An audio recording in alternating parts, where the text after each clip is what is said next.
रामचन्द्राय जनकराजजामनोहराय मामकाभीष्टदाय महितमङ्गलम् कोसलेशाय मन्दहासदासपोषणाय वासवादिविनुतसद्वराय मङ्गलम् चारुकुङ्कुमोपेत चन्दनादिचर्चिताय हारकटकशोभिताय भूरि मङ्गलम्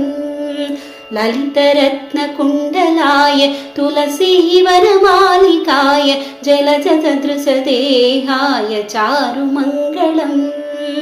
देवकीपुत्राय देवदेवोत्तमाय भावजा गुरुवराय भव्यमङ्गलम् पुण्डरीकाक्षाय पूर्णचन्द्रवदनाय अण्डजावाहनाय अतुलमङ्गलम् विमलरूपाय विविधवेदान्तवेद्याय सुजनचित्तकामिताय शुभगमङ्गलम् रामदासमृदुलहृदय तामरसनिवासाय